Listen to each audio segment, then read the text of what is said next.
it is 7 o'clock. I will call the meeting to order. Please join me for the pledge. I pledge allegiance to the flag of the United States of America and to the republic for which it stands, one nation, under God, indivisible, with liberty and justice for all.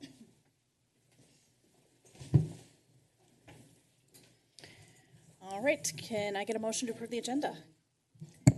I'll make a motion to approve the agenda. Motion by Councilmember Sayer, I second. a second by Councilmember Welsh. Any further discussion? All those in favor say aye. Aye. Opposed, same sign. Motion passes. All right, it does not look like anyone is here to join us for community comment. So let's go right into presentations and reports. Tonight we have a very special recognition of service for Brenda Efta. Vicki, are you doing this one? You want me to take it? Okay, sorry, I wasn't sure what the... Okay. Outstanding. Well, as I think all of us in this room know, Brenda is retiring at the end of the month. So she told us at the middle of the summer, and we have a really great proclamation. Is this going to be a surprise? You haven't seen it, have you? Okay. Well, I think Brenda Good did a lot of work for this, so I am just going to go ahead and read it.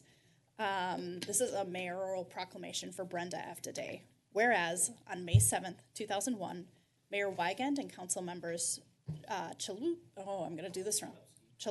Lenzen, Volkler, and Webb were informed by City Administrator Carroll that Brenda Efta was selected to fill the vacant position at City Hall, and whereas Brenda Efta has served 4 mayors and 18 council members throughout her tenure as utility billing clerk, and whereas Brenda Efta has faithfully and efficiently processed over 336,000 utility bills and answered countless billing questions via the front desk counter, phone calls, emails, and occasionally while she has been out and about within the community on evenings and weekends, and whereas Brenda Efta has migrated the utility billing software to 2 new software programs, which were Banyan and BSNA, and whereas Brenda Efta has provided office support and or served as an election judge through 11 election cycles, and whereas Brenda has also processed building permits and building department reports, attended meetings and compiled minutes for the Parks and Recreation Commission,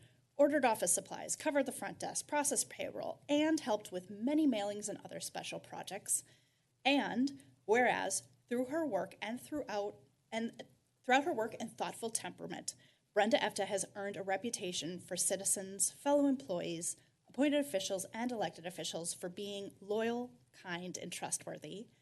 And whereas on June 9th, 2023, Brenda Efta notified staff of her intent to retire on November 30th, 2023, after 22 and a half years of dedicated and thoughtful service to residents of the city of Carver. Now I, Courtney Johnson, Mayor of the City of Carver, do hereby proclaim November 30th, 2023 as Brenda Efta Day and urge all citizens in the City of Carver to express their appreciation for Brenda Efta's many years of service to the City of Carver. So we've got the proclamation for you. Congratulations, Brenda.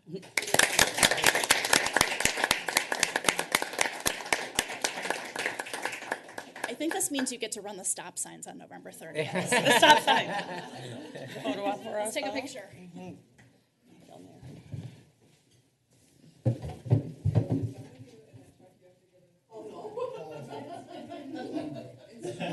It's tradition. It is, Chuck. And you tell him to take his jacket off, we'll all laugh.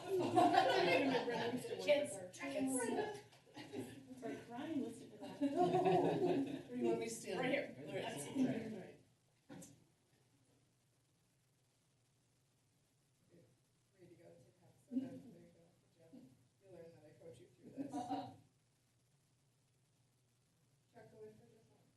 Just one. Chuck,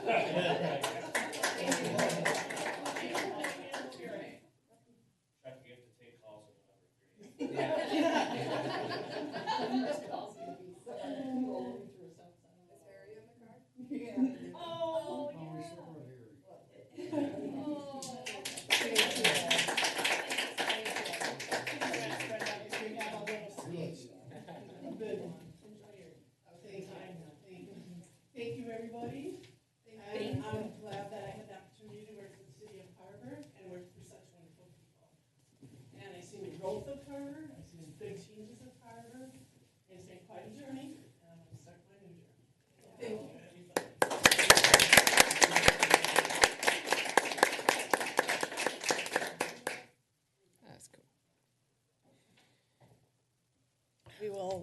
definitely miss you. So thank you again for all of your service to the city.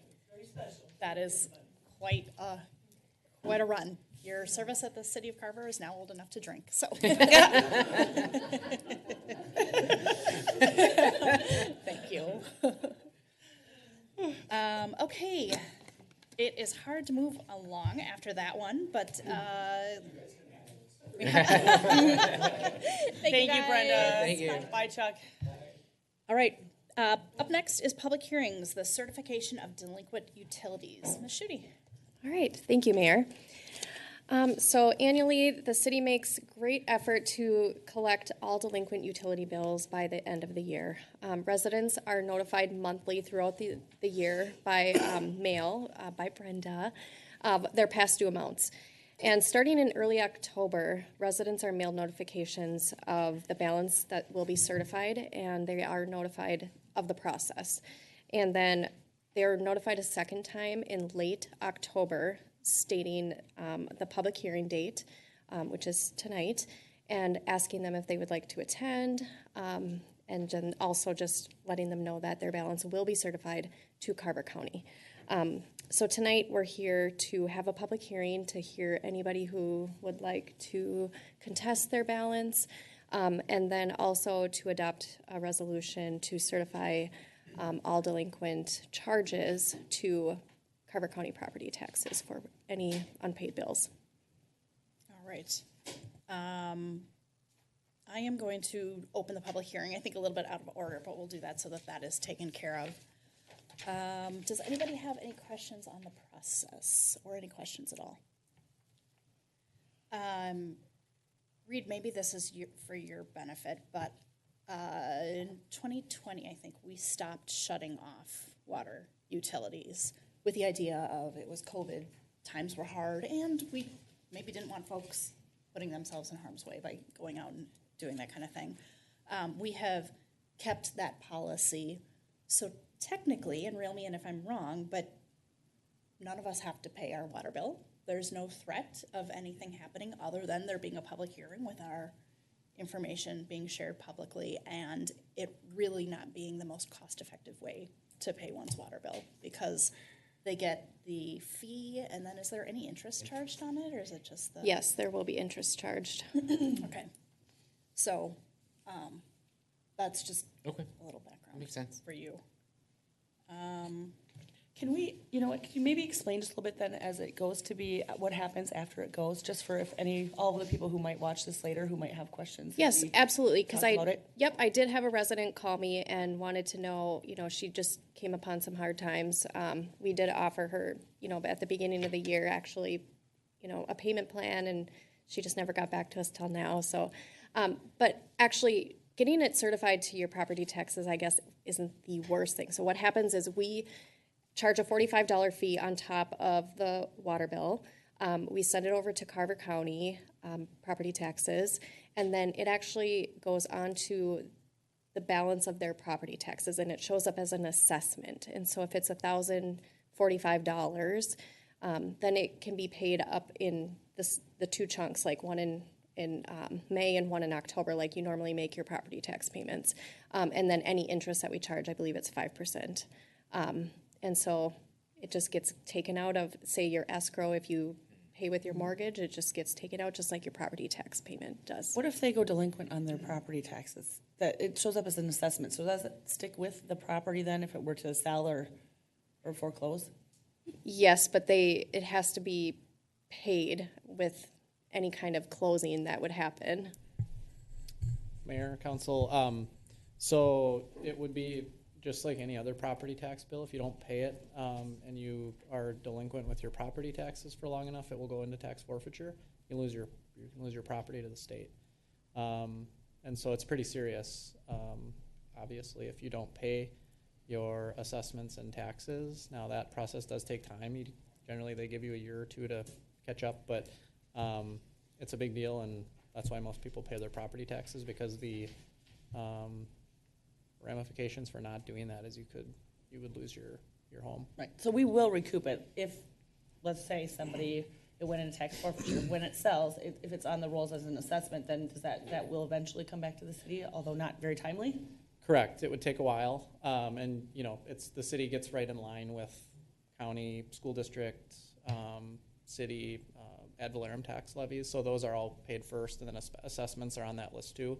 If for some reason, when the property gets sold back into private ownership, there's not enough to pay for everything, those assessments are usually at kind of the bottom. But generally, there would be enough to pay them. But yes, you know, I think generally speaking, the city will get that money back. And I don't know what the interest rate is, maybe 5%. Is that what we have on here for the interest rate? So the way that works for folks that are going to even be paying their assessments on time with property taxes next year is that the 5% gets tacked on all the way through December 31st of 2024. So it goes back to the date of this resolution that that interest will be almost 13 months effectively of interest that they're paying for what it's worth. Okay. Yeah, I'm fine with all of those numbers. And then I'm sorry if you said this in your presentation, but folks are delinquent after 2 months?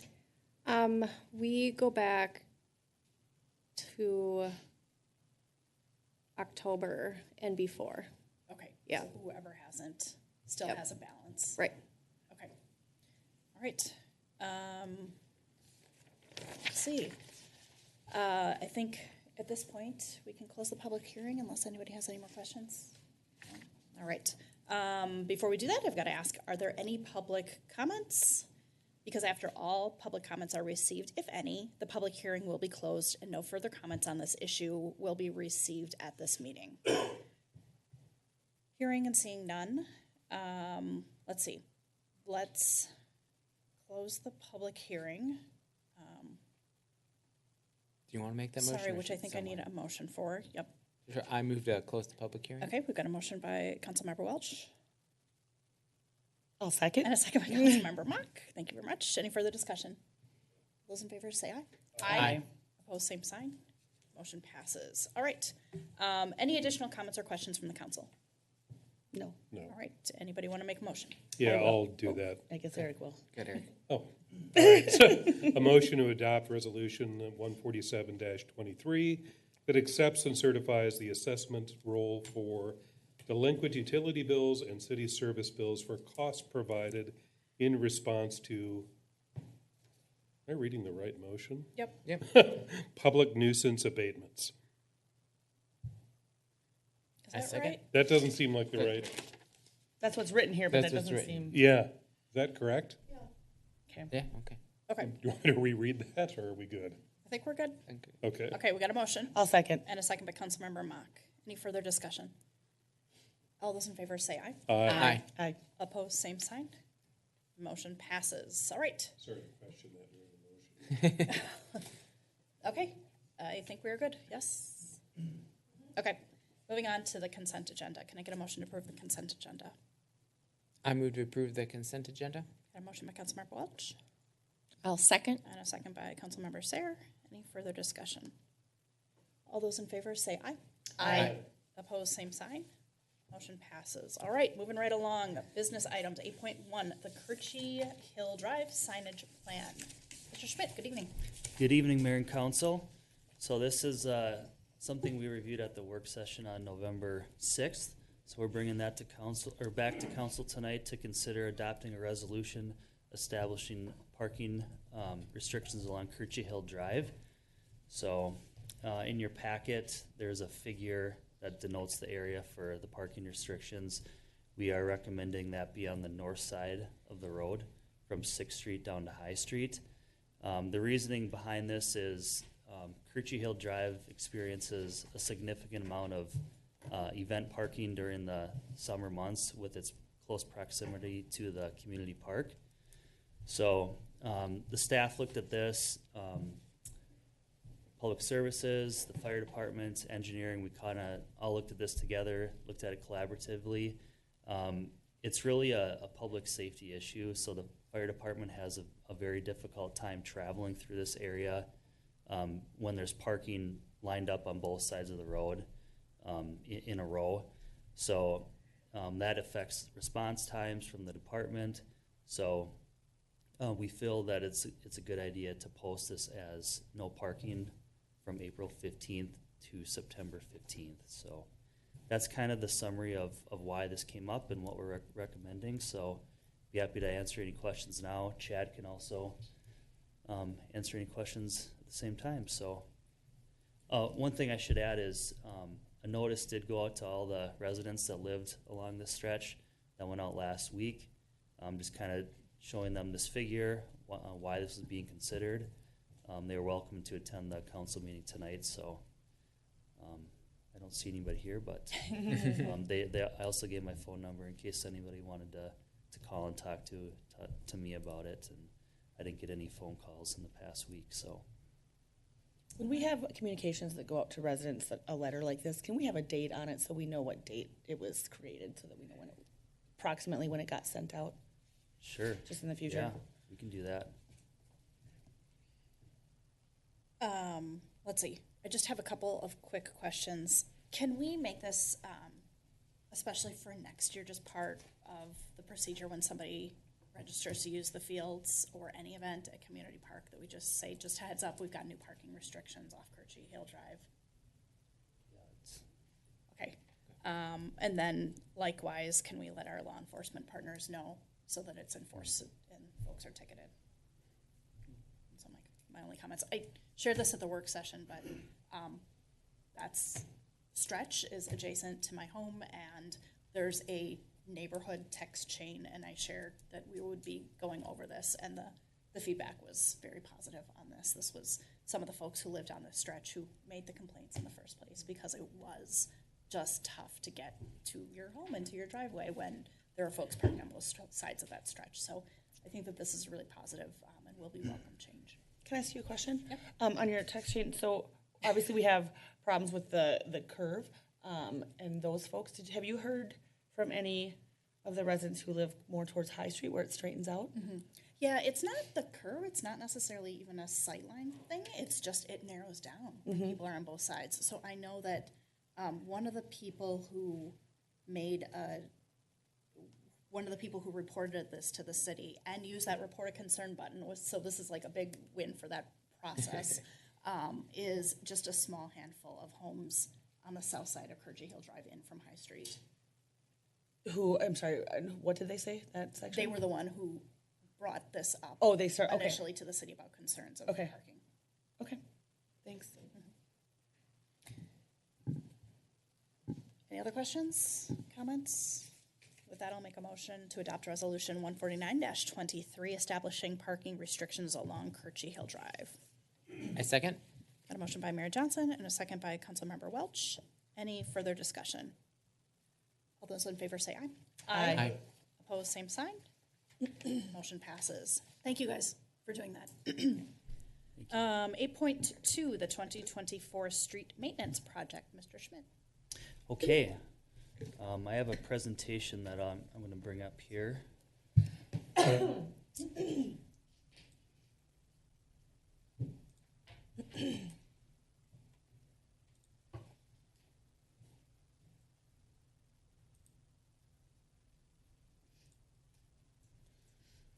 Alrighty. So tonight we're looking to get the 2024 street maintenance project kicked off.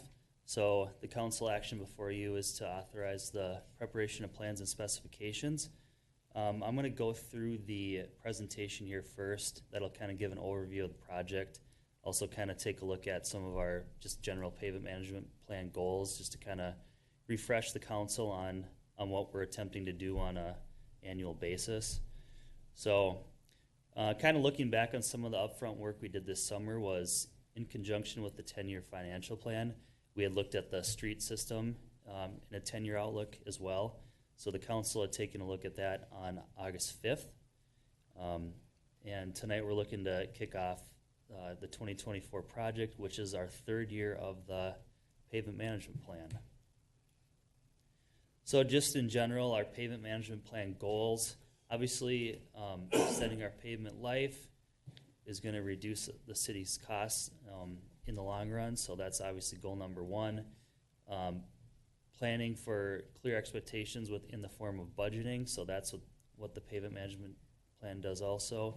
And then minimizing our impacts to the residents by grouping projects together by neighborhood or by area to the extent possible. Then one thing that I've always said, which I'm sure you all know, is reclaims are about twice as expensive as mill and overlay projects. And those things can switch pretty quickly, so it's important to try to stay on plan to the extent possible. Understanding that things might switch a year, 1 year here or there, but getting a huge disparity from the plan is gonna lead to more costs in the long run, so. The mill and overlay and reclaim program, we're really focusing on those mill and overlays, like I said, just before they turn into reclaims. A few other program specifics, we're reserving $25,000 a year just for regular kind of maintenance, patching issues that come up throughout the year. A few new items for this year, which we reviewed over the summer, was starting to budget for parking lot improvements within the plan, as well as the trail improvements. So we have $30,000 and $15,000 per year, respectively, for those two items. And then some of the ADA transition plan items that were noted when we had developed that plan. So we have about $26,000 a year right now in the plan going forward for ADA improvements, such as pedestrian ramps when we do our street maintenance projects, just to get those up to current standards. The seal coat and crack seal program, often known as a chip seal, those are done kind of in conjunction with our pavement management plan. We like to try to seal coat our roads in the first 3 years is the goal. So after we pave a road, we try to seal coat it within the first 3 years. With the amount that council has kind of allocated to this point of $30,000, we're trying to do all of our collector streets with a chip seal program. That's not enough money to do every single street that gets paved, but really focusing on those higher volume collector streets, which get more wear and tear based on the traffic volumes that are on them. So that's the seal coat program. Then we're jumping into the 2024 project specifically here. So this area is 4th Street from Jonathan Carver Parkway to Elm Drive. So that's a state aid route. That's going to be a reclaim project. So that's in bad enough shape where a mill and overlay wouldn't last. It would just start cracking within the first year or two after, and it wouldn't last. So we're proposing a reclaim for that. And then on the north side of the road, so the neighborhood streets, I'll call them, that would be a mill and overlay, in addition to Elm Drive on the south side. So for some perspective, this year we did all the other streets on the south side of 4th Street. Those were mill and overlay streets. So this would kind of round out that area of town.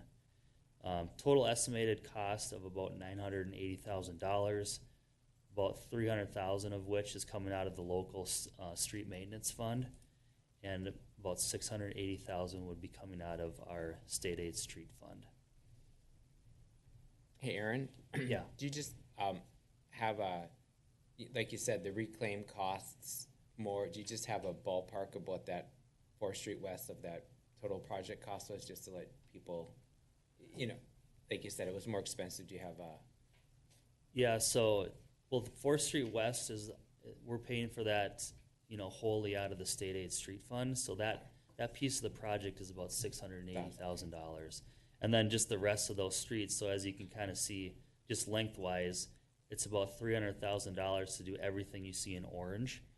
But then the stretch that's in red right there is almost $700,000. Yeah. So you can see how it adds up pretty quickly. Yeah. Thank you. Okay. Yep. And I have a question. So this is obviously, we're talking about the money here, but this just popped in my head earlier today. Because 4th Street, that entire length is a collector, right? And it's highly used. Do we have an idea how long that road is going to be down? And I know it doesn't necessarily pertain to this, but it was out of curiosity. So even though it's a reclaim, we'll be doing some like curb and gutter repair work. We're not going to replace all the curb and gutter, but anything that's has bad cracking or the curb is broken out, we'll fix that. So that process alone takes almost 2 weeks by the time you remove it, re-pour in the curb, let it cure before you can, pave against it. So there's a couple weeks of work there. There's probably a couple weeks of work of just minor utility work that we're looking to address. There's a couple gate valve maintenance items that we're gonna be doing, some catch basin work. So I'm thinking it's probably gonna be, I'd say at least a month. Okay. So, Well, and what you're saying, do those things happen at the same time? Some of those things happen at the same time, or do they have one and then the other and then the other? yes, Just because people will ask us, oh, how long is it going to be down? I mean, mhm.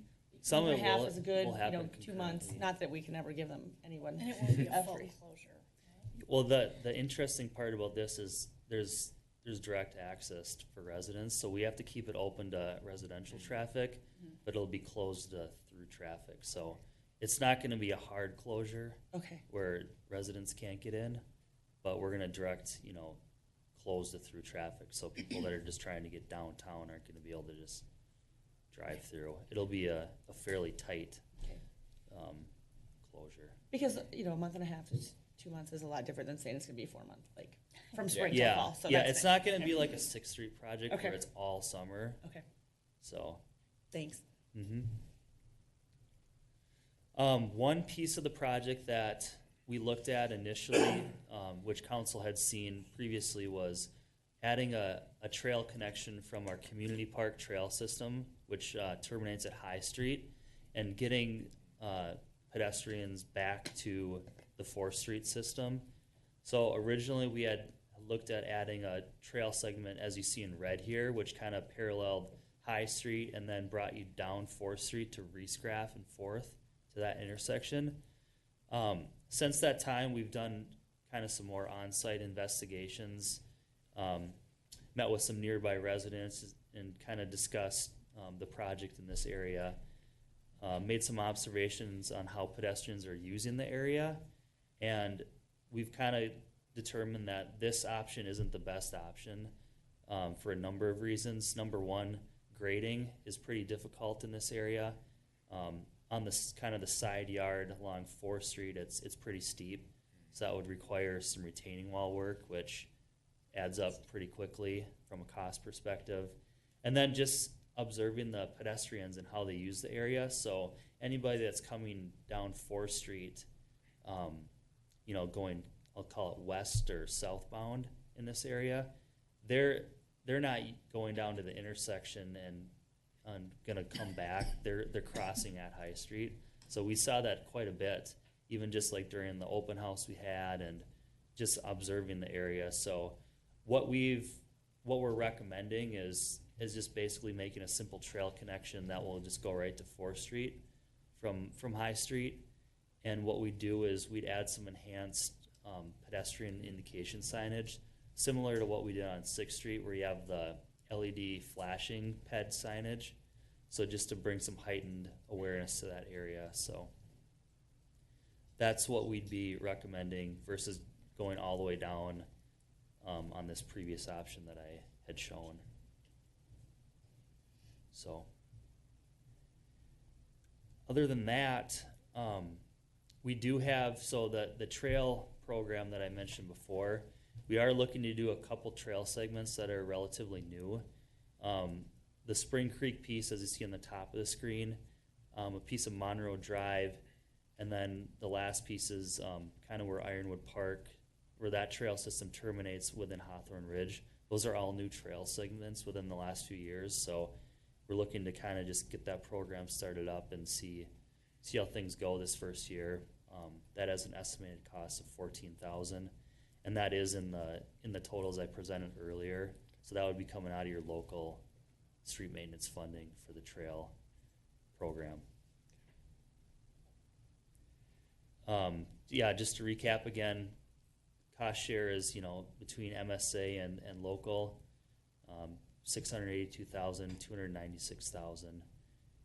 It is programmed in the 2024 budget, long-term planning items, so that's where we're at to this point. And I guess next steps is we'd be working on plans and specs here this winter.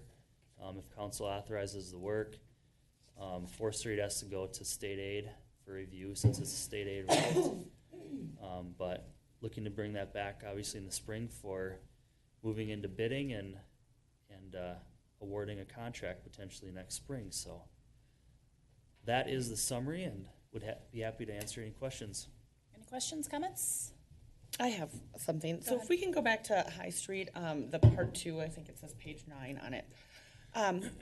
Excuse me. With Community Park and now the change of parking on Kershey Hill, that doesn't create less need for parking, it just stretches it out.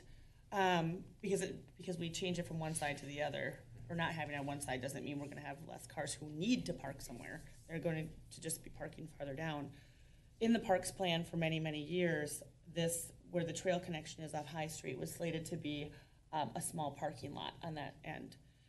And if we're looking at making the connection now with the trail from the other side of 4th Street and Reescraft to come across, is it time that we look at what that might cost and take to have that parking lot put in off of that way? Because that was an old town line road, I believe, or something. So there was an easement there to begin with where that trail went in, if I remember correctly. But it was in the plan for a long time.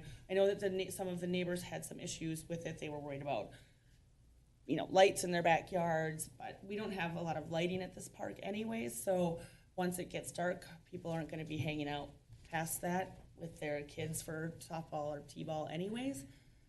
I just wanted to bring that up to council and staff, and I'm interested in seeing what that number might come in as, how it might configure there, since it has been in the plan. Yeah, I appreciate the thought. I'm kind of anticipating there being a lot of parking along High Street, but I also have driven home past the community park parking lot and have seen it less than half full, and then seen Kerchie Hill just crazy busy with parked cars. So it's my hope that, I think these are young families, they're unloading strollers and wagons and children and bats and balls and sports ball equipment, and I think they're just trying to find the most direct route. I think we should give it a year before we see if there's really a need for another parking lot.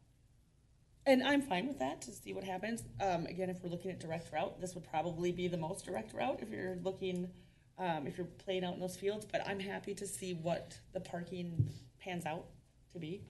But I think we should keep it on our radar that we do have an option there to put a small parking lot in there should it be needed, because like I said, it's not gonna lessen the cars, it's just gonna move them. Anybody else have any thoughts? Feel strongly? I have a question. Councilmember Mock, where is the area? Can you maybe describe it on the map? Sure, so when you go to the top of the green line there where High Street wording is, if Okay. you go to the left, that would be the drive-in, and if you look at park plans, there's an area there where it comes out. Okay. Roughly, like, So the existing trail would be a road? Would be a I mean, drive, it's yeah. very short, but. Yeah. Okay, so you would come off 4th Street, go on High Street, and turn left into what today's that trail on the top Right. left, and then have parking spots, okay. No additional deliberation. I had a meeting with the resident that would have been most impacted by the original plan, and I'm completely content with the revision. Yeah, as is he. Yeah. Yeah, and I think it's just great teamwork too, and that the city evaluated, we didn't just do the first idea that was out there, got their input and made some adjustments, so. Yeah, I think they're feeling very Yes. heard. It's funny, I've driven past their timer too, and I didn't realize the topography, and now you hear it from Aaron, it's like, oh yeah, that would have been tricky to shoehorn a trail in there, so I'm glad we came to an agreeable solution. Any other thoughts or questions, or a motion if not? I can make a Oh, motion. okay, I'm gonna try, sorry, I'm gonna do this one. I'm gonna get one tonight. All right, motion to authorize the preparations of plans and specifications for the 2024 street maintenance project. I'll second. Got a motion by Councilmember Mock and a second by Councilmember Pershman. Any other comments? I just wanted to add, I forgot to add it earlier, when we started the pavement management plan in 2021, probably late 2020, funding this seemed like a really hard, heavy lift. And here we are, and it seems like a really good idea after the fact when we've done it a few times. And to be able to have this fund to make investments in our infrastructure and the streets is outstanding. So kudos to us for that work. All those in favor say aye. Aye. Opposed, same sign. Motion passes. All right, moving right along to 8.3, the water treatment plant. Mr. Schmidt again. All right. So, council, tonight we have a change order before us. So it's a change order to the water treatment facility improvements project. And this deals with the filters number 1 and 2 on the water treatment plant. Those were existing filters that were in the plant. We had built 2 new filters, so filters 3 and 4 were new filters that added treatment capacity to the system. In addition to that, we did a number of other things, throughout the whole plant. And one thing that came up this year was we were noticing we had some filter media that was getting into the distribution system. So into the sinks and the water plants, like the faucets, we were getting some of the black filter media, and we were kind of wondering what was going on. So we did some diagnostic work this fall. And what we did is we removed all the media out of the gravity filter number 2 of the water treatment plant. And what we had noticed is there's a stainless steel screen that sits between the bottom of the sand media and the drain that's below it. So that's supposed to trap prohibit the sand filter media from getting through and into basically the piping underneath and then out into the distribution system. And that screen is held on by mechanical fasteners, and those fasteners are starting to fail. They're coming loose. Some of them are stripped. In addition, the screen has started to deform. There's some areas where it's bent, and so the slits in the stainless steel have opened up, which has caused the media to actually get lost in the system downstream, and then it's getting into the water distribution system, into the clear well, and then ultimately out into the system. So we've lost some media. It's not a lot yet, but it's definitely something that we're concerned about. We need to address this, given that those 2 filters account for 40% of our treatment capacity.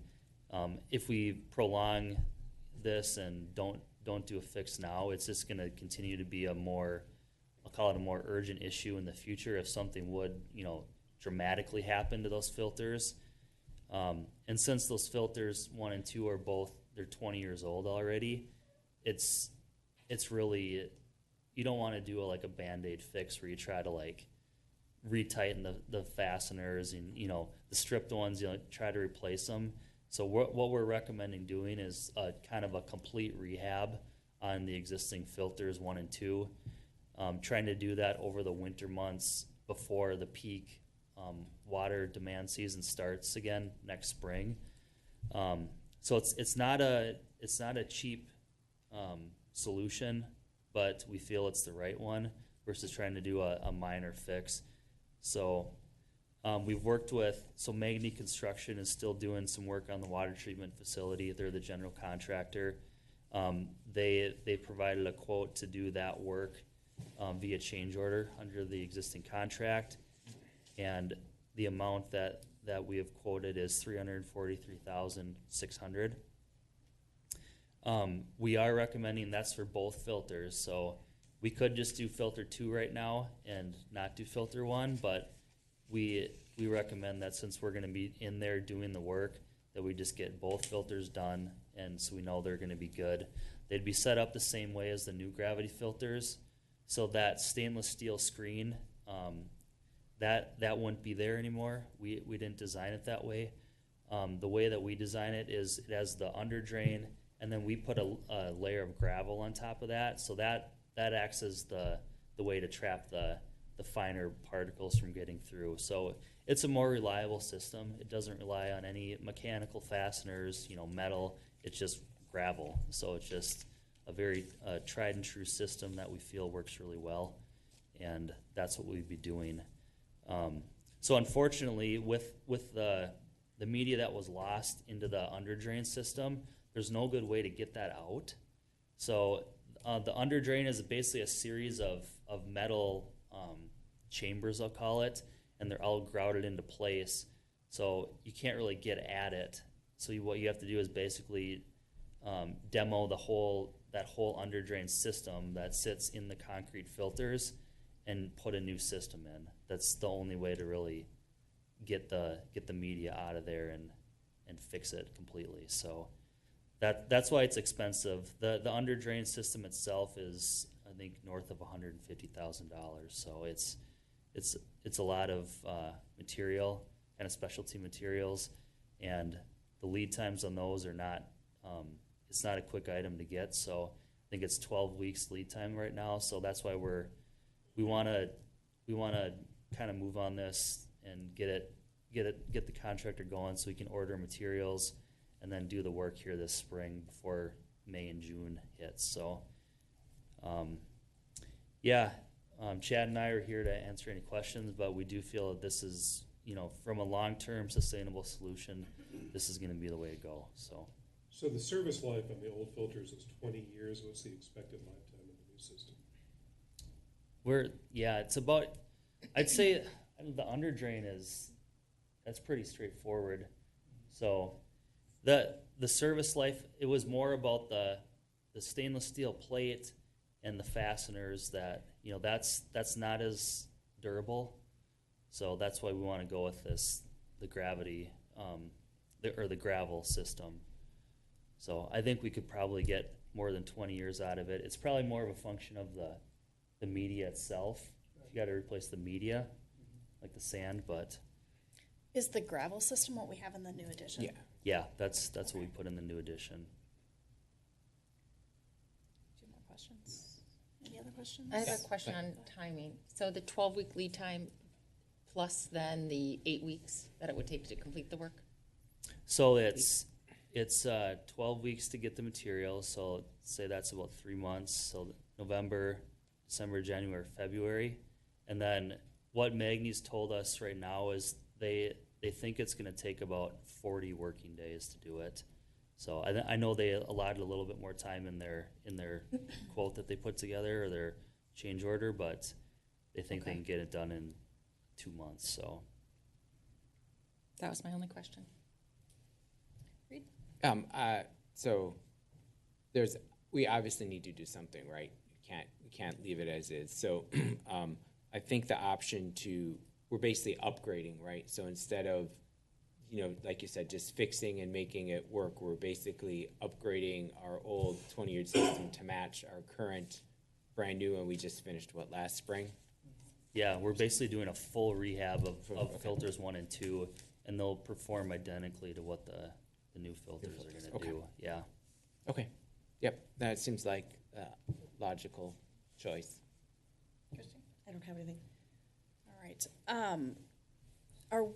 I know we took precautions. Is it still looking like we'll be able to reuse that filter material media Yep. that we took out? Oh, yeah. Yep. So what the plan is we took the media out of filter 2. It's staged in the garage part of the water treatment plant right now. And so what the contractor is going to do is we're going to rehab filter 2 first, and then we're going to basically take the media out of filter 1 and put it right into filter 2. And then they're going to rehab filter 1 next, and then they'll take the filter media that's from the garage and then put that back in filter 1. So we're basically just going to flip-flop the media. Okay, awesome. And then my other question is, you'd mentioned that the media had traveled throughout kind of the water treatment plant. Mm-hmm. I know that the threat is no longer there because we've shut down those filters, but do we know if it traveled any further, like to residents? I don't think we've gotten any resident calls from sand in their faucets or anything, Okay. but yeah. We were flushing in that area today, and Okay. they never mentioned anything. in Okay. the media. Okay, thank you. That's all. Yep. All right, and funding, I see this coming as a change order, but Oh, this, yeah. Yeah. So we have still some contingency left in the water treatment plant budget. So that was primarily due to some of the savings we had with the well 5 and 6 work. It was a little more efficient.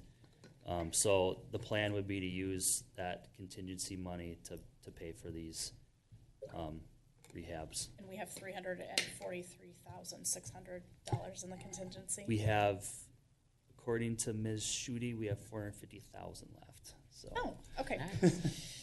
All right. Good job. It's almost like we planned it. So, Okay.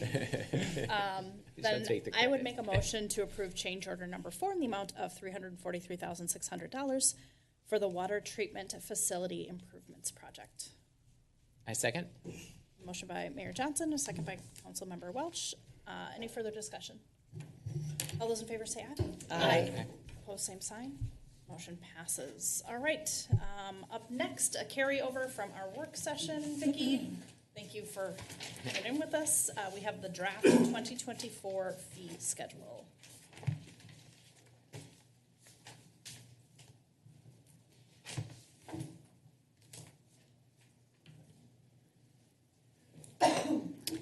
Yes, thank you, Mayor and Council.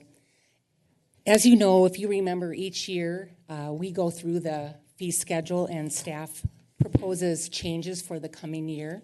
So in your packet, you will see the changes that are being proposed for 2024. And at the end of the presentation, I'll just summarize what we need to do. It was indicated in my memo, the time schedule and what we're doing after tonight. But we have a couple of different areas, but I'm going to go through each of the sections so we can see where there are changes and you can ask any questions. But overall, the summary really, the changes are with regard to rental fees, utility rates, license and permit fees, and then some fire department services. So I also put a paper copy up at the council dais. If you wanted to follow along, it might be easier. I'll let you decide which is easier for you to follow along. So starting with that, the first one here on the facility rentals, we just added the comment there under notes that we are now charging taxes on certain things.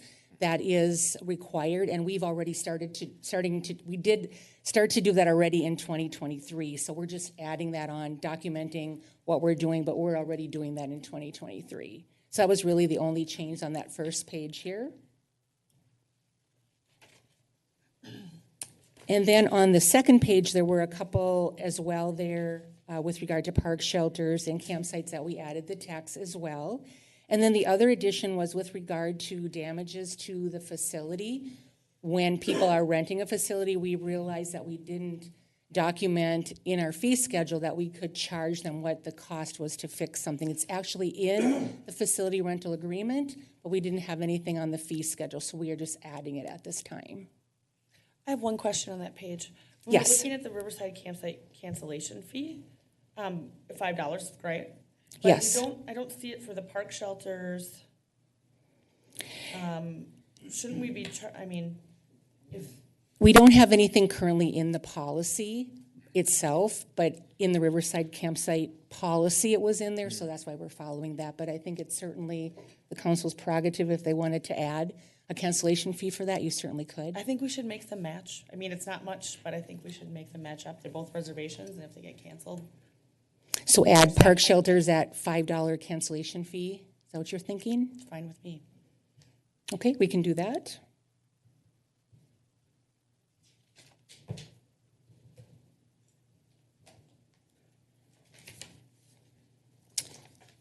If there isn't anything else, I'm going to move along to the next section, which is in regard to utility fees, and I may ask for some of my co-employees here to answer some of these questions, depending upon what your questions are, but you'll see some of the changes there with regard to utility connections, water meter charges, replacement water meter parts, and a lot of them, what we decided to do was actually go with the cost, just because the prices of these particular pieces of materials are fluctuating so much, and it's been hard to keep up with that.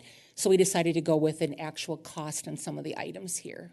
So I had a question about that. I understand that, and I know that it's been hard to find water meters at certain points over the last handful of years, so we've had to be creative and source and whatever, but is this a standard across the board? I worry that, like, some of these prices are pretty significant, and I just don't want developers to come in and be surprised when they had no idea that a complete water meter size 4 inches is $5,500. Because they're not gonna have the comparison of 2023 to go Yeah. to have an idea from. I see where you're coming from. Right, and I know, like, we may not want to give a comparison, because what if it's $7,000 next Yeah. year? Right. But do other cities, I would imagine that other cities are in the same, I would defer to Chad and Lynn. This is really the numbers that they came up with, so I would defer to them if they have any comment on that, or maybe it's. and I want to something- be really clear, I'm not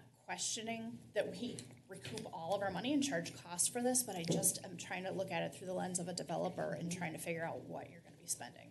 Right. That's a great question. I know in 2020, 2021, we had several price jumps for meters and all the accessories, the horn, the swivels.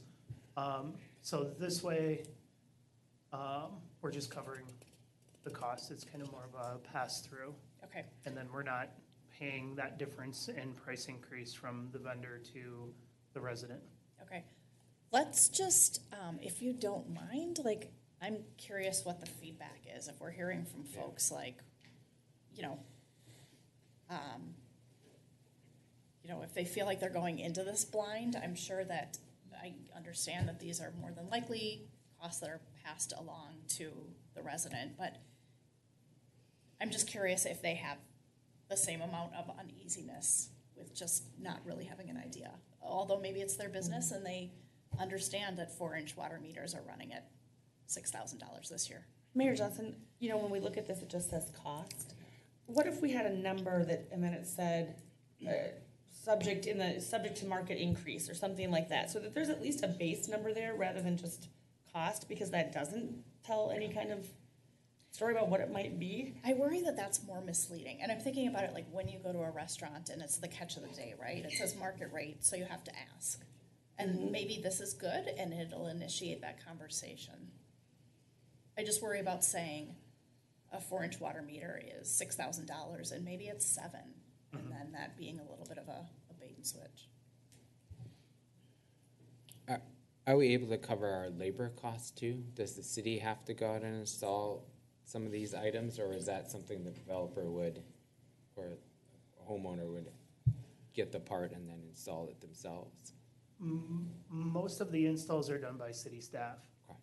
So for initial residential meters, irrigation meters, same. The insetter or the horn is done by the plumber. The swivels are provided, so it's a little bit of both. Are these like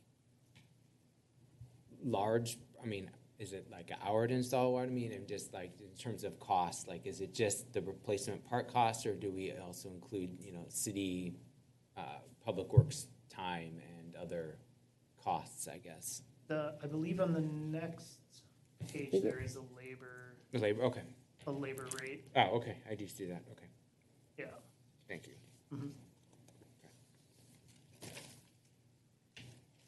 Any other comments? And then on the sewer connection fees, Have we moved on to the next page, or are we still on? No, let's, Close Yeah. out this page first. this. Okay. I can go back. I just Yeah. moved it ahead because there was a comment about something was on the next page. no, right at the top, Oh, right? okay. Yeah. Oh, okay, sorry. So do those match what we just saw in our projections for the 10-year plan with the increases that we're projecting right? 'Cause isn't that same fees we were talking about Yeah. in the work session? Yes, the only comment that I would make, and I apologize for not catching this, but there's a couple of these pieces we're gonna wanna round. We don't wanna Sure. charge Penny. 1 cent. But, Okay. I would say for the most part, yes. I would offer as a solution for the build at time of replacement, we could add some language in there that would just represent that we'll quote out the cost prior to them kind of ordering the piece, so there's not this, they're ready to pick up their permit and they're shocked by what they see, if there's a conversation to be had about what a 4-inch water meter costs, it can be had when they place the order for the meter rather than when they pick it up. Is that Okay. That makes That sense. makes it acceptable? more Yeah. comfortable, yeah. Thank you. Yeah. No, that's okay. Yeah. Okay. Okay, so those increases and then okay, that makes sense. Thanks, Brent. All right, Any other questions on page 4 of the packet for the utility fee schedule? Okay. All right. Vicki, we're on page 5. So on page 5, you'll see that we really don't have any changes there.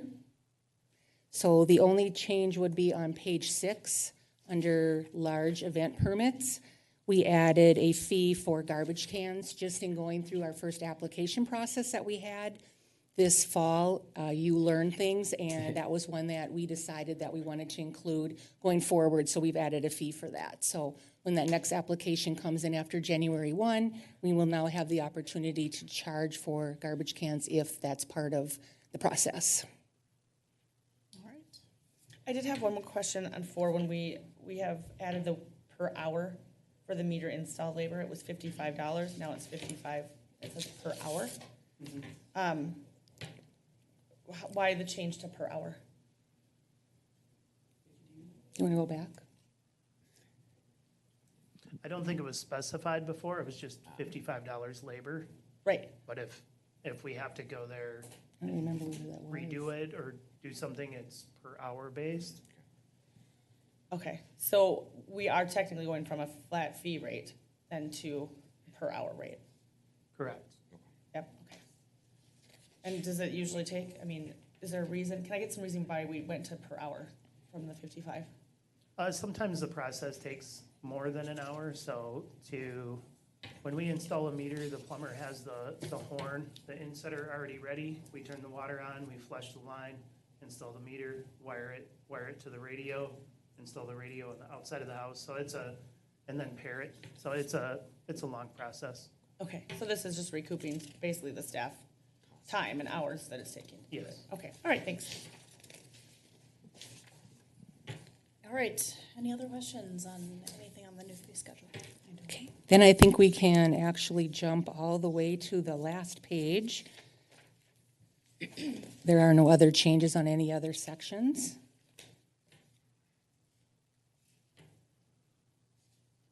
So it would just be the fire department services and working with the fire chief. He just wanted to clarify a few things that maybe weren't quite as clear in the past. So you'll see those changes documented there in red. And that notes column is what's published so that they'll see that it's per hour. What's the question, Mayor Johnson? I may have just answered it by scrolling through, but it's the notes column. Like, that seems weird to break it up. I feel like it should be $450 per hour in the proposed. Yes, the fire chief in the first column there, he had $450 for the first hour, but they didn't really document what happens with the second hour. So that's the way he wanted to make the change. Again, that's what he's proposing. And then the foam usage, he wanted to go with the cost just because he said, again, that cost is fluctuating and that would give him a more accurate read on what the actual cost was. And when are these charged? We don't charge for, if my house is burning tonight, I'm not going to get a bill from the city. For the most part, maybe I'll defer to Brent, but I know for the most part, we haven't been charging. I know in the past, way back when I first started, there were some charges, I think, maybe when they went to accidents, but I'm going to turn it over to Brent to So illegal answer that burns. one. Oh, okay. Okay. Thank you. Any other questions? Any other silly questions like mine? So if there aren't any other questions, just to let you know, tonight was the review of the proposed schedule. We'll make some of the changes that we talked about that you suggested, and it'll be brought back to the next meeting, December 4th, which will be a public hearing and an opportunity for the public to comment, and also the council will be looking at adopting a fee schedule ordinance, and then it would go into effect January 1st, 2024, after we publish it in the newspaper. Great. Thank you. Thanks, Vicki. Have a good night. Okay, up next we have the city manager's report. Mr. Merrick.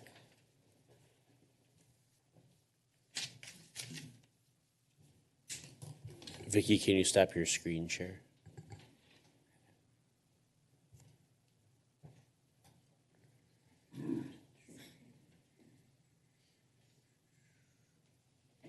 I swear I had it on my email. I accidentally erased it. That came out Friday. 10:20.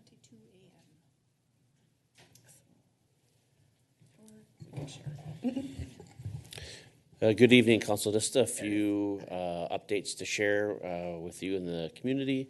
So first, want to start out with a fall hydrant flushing update. So I'm going to throw it over to Aaron and Chad to talk about some of our work that we've done in the last week related to hydrant flushing.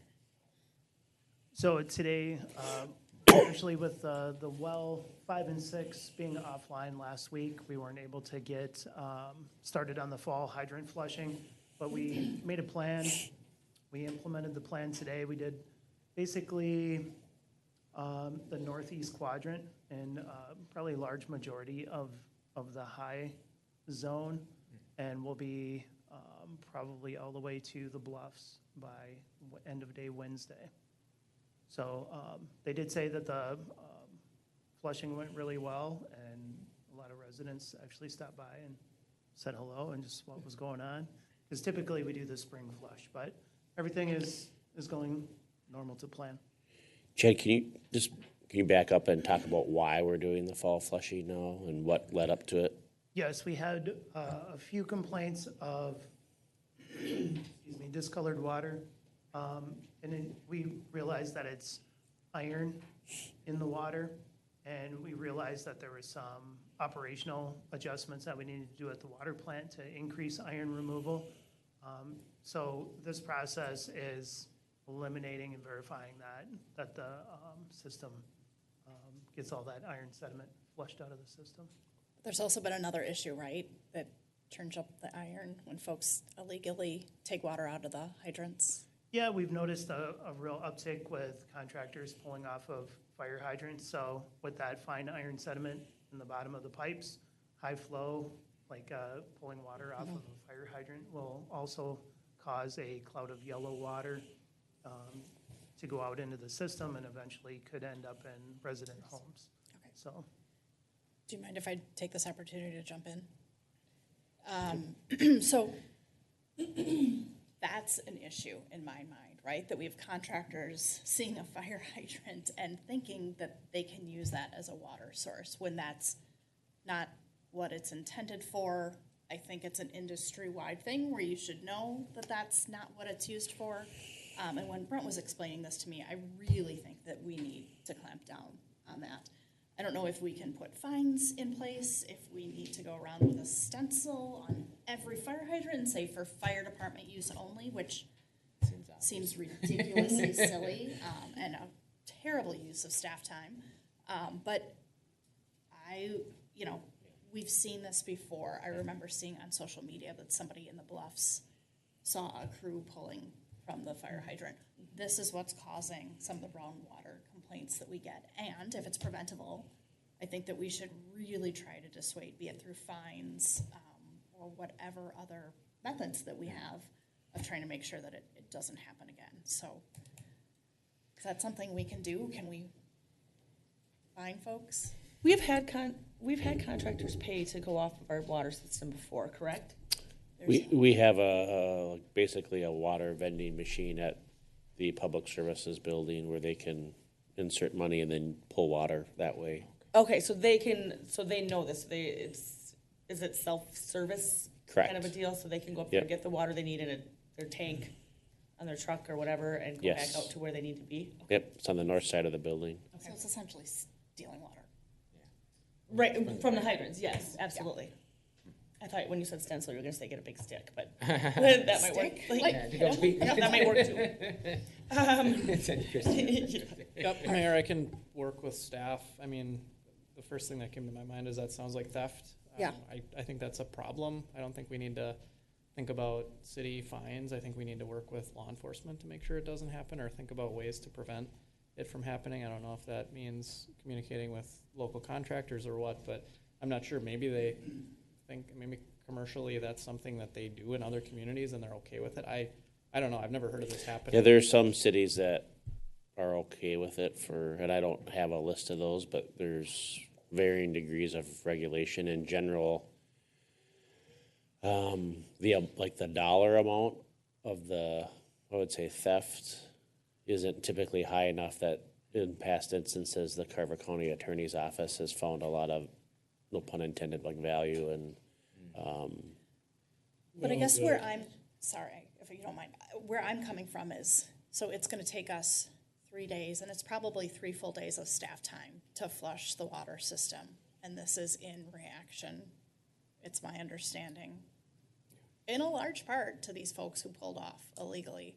So, there's definitely a cost related to that. Maybe it's not astronomical in terms of water, but the fix is certainly a cost. So you could, if the council's okay, we'll just do this kind of work session format, since this was a work session piece. Like, I think at least what I've heard is if there is an opportunity to create a fine system, that if you were caught doing that, I just don't know the logistics of, like, you know, ultimately it would still take the sheriff's office to, you know, catch somebody in the act or have a picture, you know, because we don't have the authority to, you know, as staff to go around finding people. So I'll carry a big stick. We also don't have an administrative fine program in Carver, so that doesn't really work. I mean, we can look at, I mean, I understand the issue. It's probably less about how much water they're taking and more about protecting our infrastructure and our water supply. Yeah. And I get that. And so we can look at whether there's, you know, room for maybe provisions in our utility ordinance that, you know, specifically prohibits this kind of thing. We talked about maybe developers agreements as well. That would be an easy way to do it. If it was in a developer agreement, would it come back as a fine to the developer? How does this, what would it, I mean, obviously you can state, don't take water off of this. Wait, doesn't it it's a subcontractor. We'd have to work through the language. Okay. Yeah, I mean, it's 2 parts. I think one is, how do we want to address it from a legislative standpoint or a code or an agreement standpoint? And 2 is, how do you enforce it? Because to Brent's point, it's going to be difficult to catch folks in the act. I'm guessing they're doing this while they have trucks and crews and people aren't necessarily watching. So we can start to think about options and bring some ideas back to the council. I mean, I think we've got what we need for now. I can already, as far as how do we catch people, I can already see the newsletter article. It's like a little wanted poster, and, you know, like hang it at the if post people office. know that they should notice, and the reason why, it behooves all of us to make sure that this doesn't happen, I think. Well, I agree, and I think it's great to state it in the developer's agreement, but it's subcontractors who are going to come out and do it, and they're not going to read every word in the developer's agreement. So I wouldn't mind seeing some kind of penalization, whatever that turns out to look like.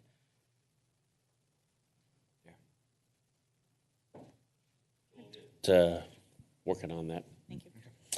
Kind of water related. So every 3 years, the city does some testing for copper in our system.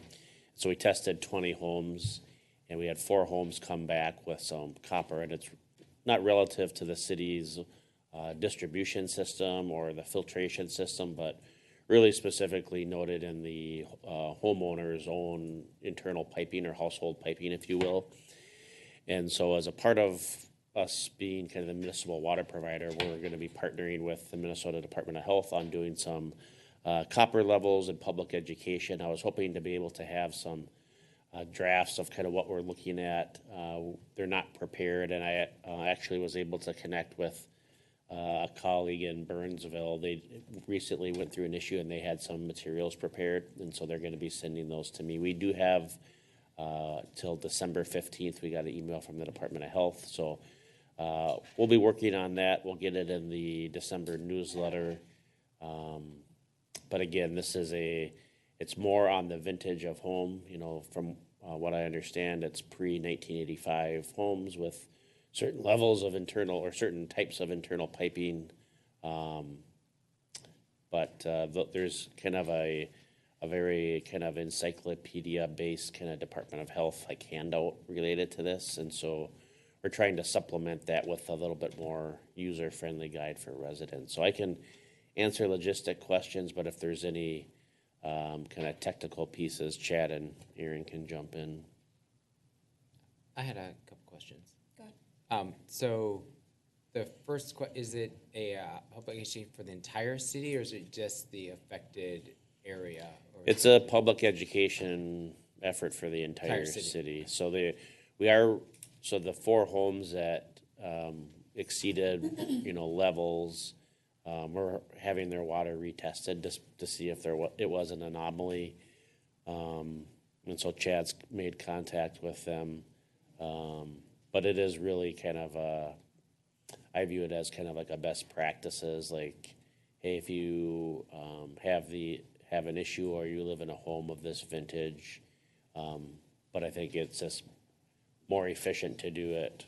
This is me projecting the Department of Health, but community-wide rather than trying to diagnose how old someone's home is and where they live, et cetera, et cetera.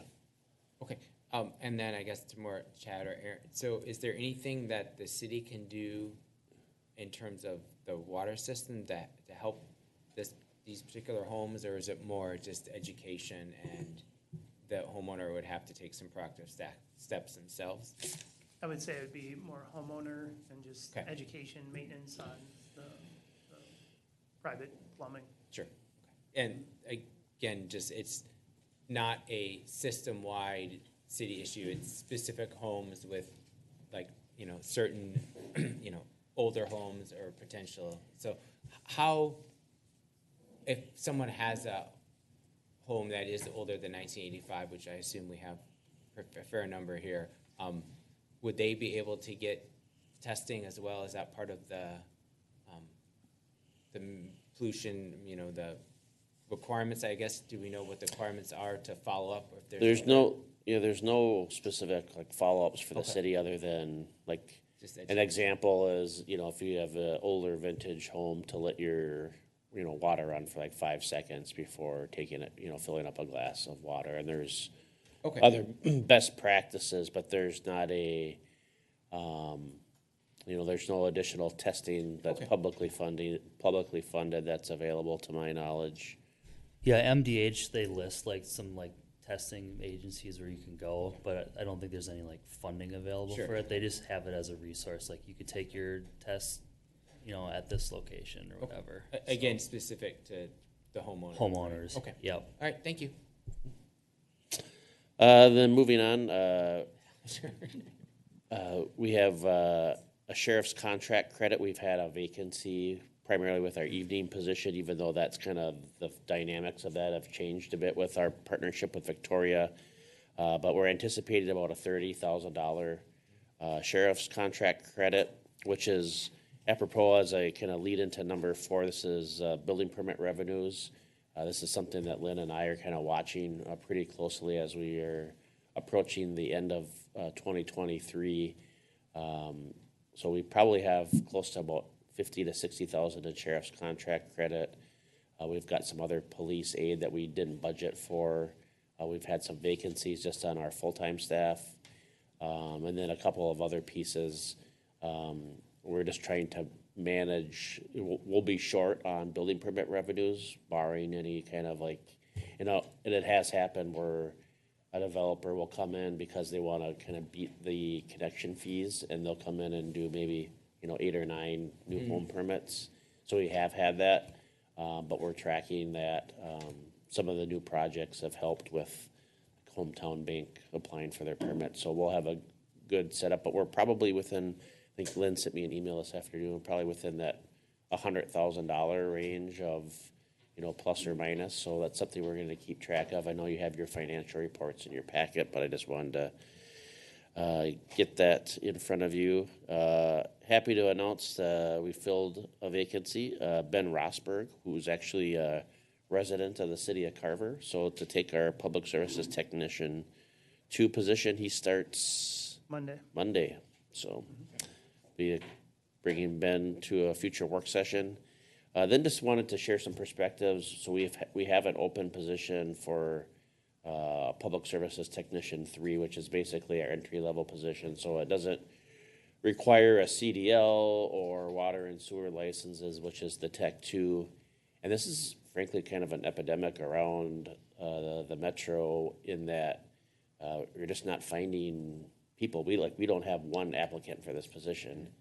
And we are, as you heard in Lynn's presentation, we're hiring this same position in July. And so talking to a lot of colleagues about what they're doing, a lot of folks are in a lot of instances, waiving the CDL requirement, but in this case, there's not a CDL requirement for this position, but just from a historical perspective, like, this same position, literally the same position was open, like, within 3 months of me starting here, and we had over 200 applications for the position. I know that was a different time, but still, I mean, a dramatic piece. We'll find out when our classification and compensation study comes out if somehow the pay is, like, we're out of joint with pay. I don't think that's the case. Between Chad, Paul, Eric Menth, and I, we've talked about, like, where are we advertising? Brenda Good has helped us out. Like, we're sending advertisements to tech schools. I think And it are you was- sending them to tech schools like North Mankato has South Central Tech? I know that's 45 minutes away, but somebody may be coming out of there looking for a job. Yeah, I know we hit St. Cloud, Normandale. Okay. Are there any other that are? Alexandria. Okay. There's a handshake and another service, so once you post on there, it's kind of available to multiple schools. Okay. Have we sent it to the individual schools or just to that where it? Both. Both, okay. So we're doing exactly what we're, like, you're helping us do right now, is like, if you can think of ideas or, places, we were trying to cultivate folks through our, seasonal summer staff that maybe, they're interested in a career in public services. Have you sent it to the high schools in the area for like shop, like we got kids in shop class who are interested in more labor and manual. Especially for that opening in Yeah, July. because it's these are both entry level, right? So, yeah, and some of them have work study the last half of the year too. So maybe sending that out to whoever it might be at the schools. So something to kind of keep front and center. Also happy to share that Brenda Good's been appointed as our first ever administrative services coordinator. So I know she'll do a great job with that. So we're happy to have her join the leadership team. And then also Dave Anderson and Aaron Smith are going to be presenting early in 24 on the sign ordinance. So this is something that I would say every 5 to 6 years the councils really should be doing, and we've had some sign things that have come up in the past year. But it really is kind of a tough ordinance. There's a lot as it relates to signs based on that you can't really legislate content.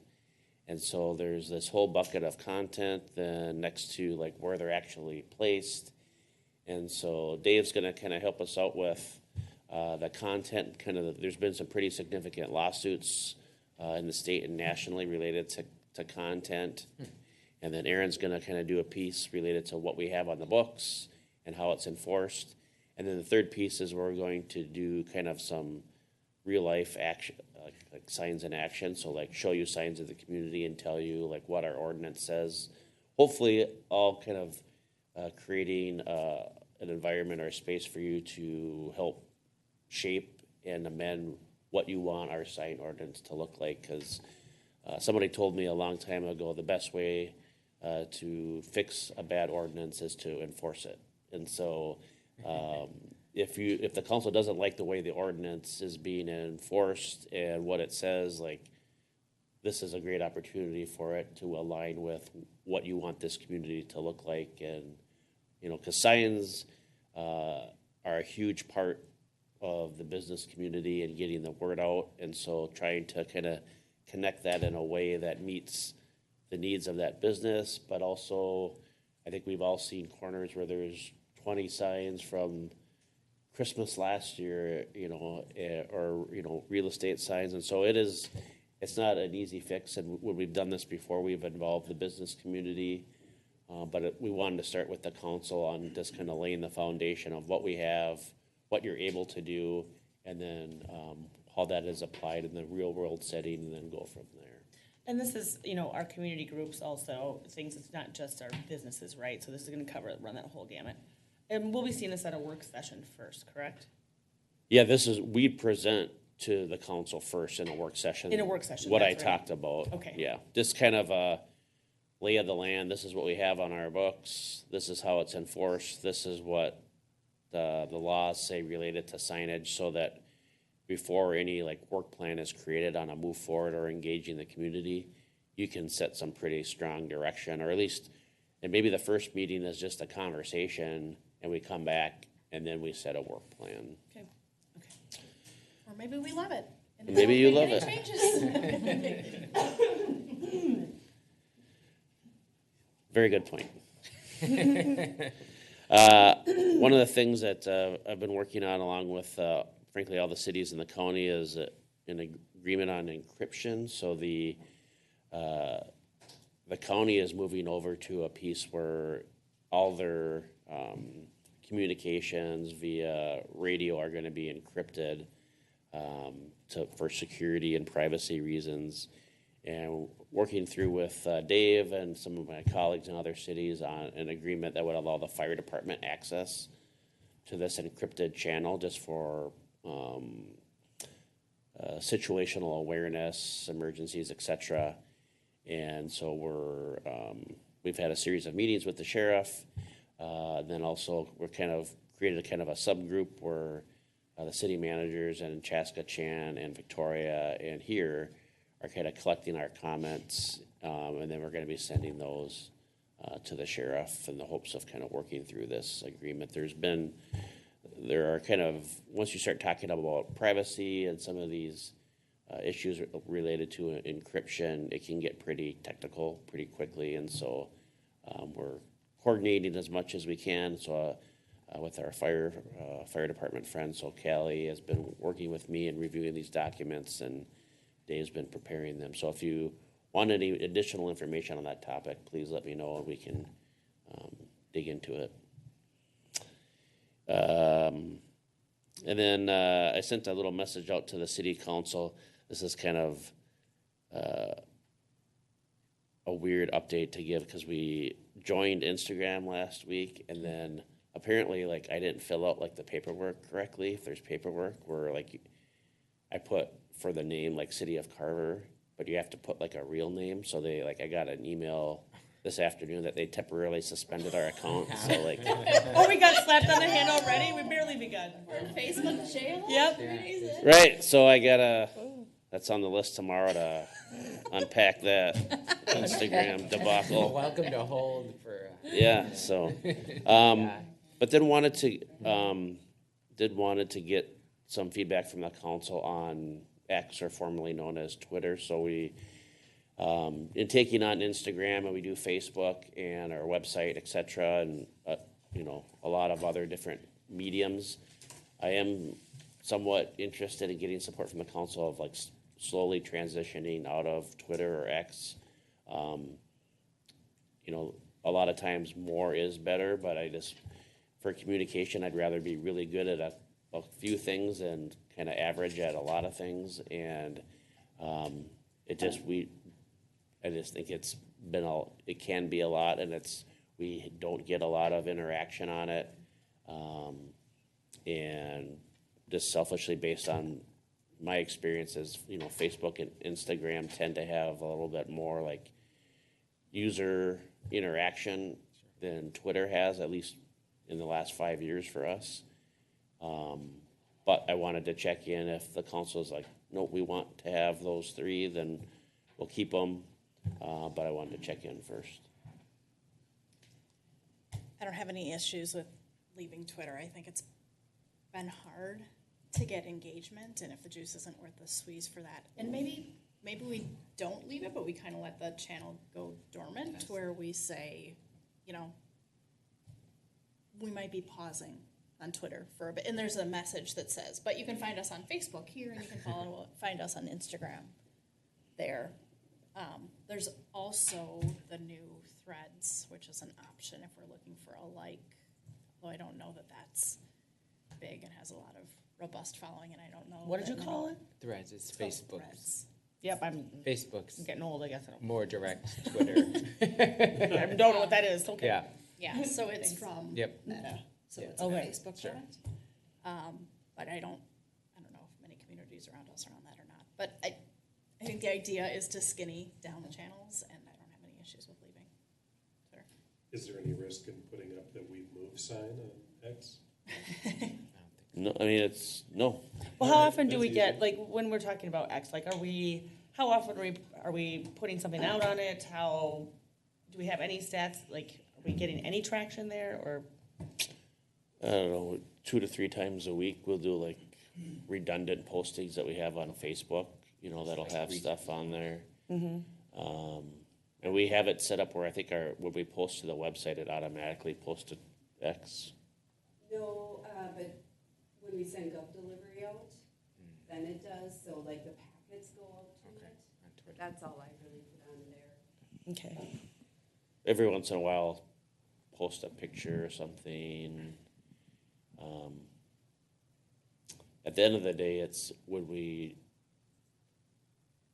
just another platform to manage and to go to. So Facebook, X, Instagram, the website, report a concern, and so I'm just trying to make sure that when people are going to that resource, we're giving them. And if you're telling them, like, if you say like, hey, we want that as a resource, we will make sure that it gets done the way that it should be. So this is more of a selfish request. I don't think it's selfish. If No. you're not getting, if the juice isn't worth the squeeze, Yeah. and without a communicator, having 4 people be a fraction of their time, I don't think that's a selfish request. Yeah, I think I'm fine if we post a message saying we're no longer actively posting, see our Facebook or Instagram. If we get reinstated. If we get reinstated. And then we're not gonna like shut her down tomorrow, but just kind of planting a seed and think about it, and now we'll probably have 20 messages on it. No, everyone's good. And then the All last watching thing the live stream. I have is the CDA project, Carver Place, is gonna be on the December Planning Commission agenda. So if there's any updates that you were looking for that you didn't get, happy to share. I don't think we're missing anything. All right, moving on to monthly reports. Any questions about that?